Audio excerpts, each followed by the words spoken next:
اگر حاضر ببرا از او کوچه همه منا میگن ما مسلمانیم.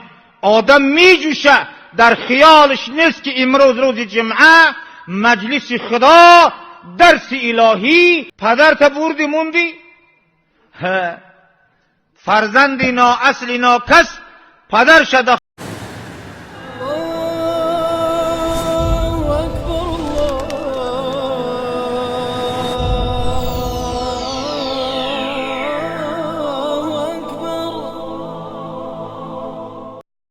مردهاتو نگور کرده و تعلیم نگرفتی. پدرت بردی موندی. فرزندی نا اصلی نا کس پدر شده خاک موند. ای قاق نشیش بگه کی قبلگاه رفت نوبتی ماست. بیده آماده شیم، بیده تیار شیم. آخی چی را دیگه فکر میکنیم؟ خانه کرد، هیچه کرد، دروازه کرد، به ای بفا نکرد، تمام شد حیاتش. خدای را برد به تگ خاکه. نوبت ماست. بده که عقل بگیرم. آخی ای بینمازی توبه کنم، ای پاپیراس بند توبه کنم، ای قطاری بدان توبه کنم. بده که دامن رای خدا را بگیرم. آخی پدر بگرمون، مادر بگرمون، دفنتم الاموات فلم تعتبروا.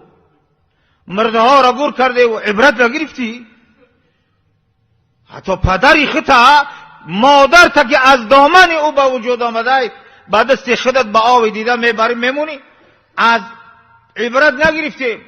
وقتی از او گشته اومدیم با یک تکه پکه را کشته قطعی 4 کسی دیگه او تکه را قطعی آدمای نگ نخوردیم. با همه آدمای هم صحبت فیاد کردیم که اونا یک عمره کوتنی اومگن، یک حیات کوتنی اومگن، پاپیراس منن یرگن، عرق içadigan منن صحبتلشکن، zinogarlar منن قول bergan، fohishalar xotinlar منن ziyorat qilib yurganlar منن o'sha nonni yedik-a. آیا او ثواب در کجاست؟ او خدایی در کجا خدایی میشه؟ او خدایی کلمه خدایی ma'nosini tushunyapsizmi? خدایی خدا uchun qilingan ne'mat deb aytadi. Xudo uchun qilingan ne'matni Xudo rozi bo'lgan bandalarga berish kerak. Mefahming ma'noy gapni? Xudo خدایی را با آدمای ایرمیتی که بنده های خدا هن، پاکان خدا هن، امتان محمدی مصطفی هن، حلال و پاکیزه هن، آنها را 40 تشبیاری بسای، 20 تشبیاری بسای. بسیار ریا و آوازه و شهرت نکن.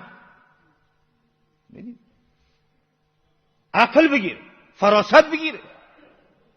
کورکورانه تقلیدی هر آدم نکن. آیا ما کی همین شهر عظیم همه امینا هر روز گورستان میروند، تابوت خنک با کوچه ها میگذره. کنی عبرت گرفتیم؟ کنی همین شهر عبرت میگیره؟ اگر حاضر ببرا از او کوچه همه امینا میگن ما مسلمانیم. آدم میجوشه در خیالش نیست که امروز روز جمعه مجلس خدا درس الهی ارتقا این دیگه بز علماء دیگن در فکرشم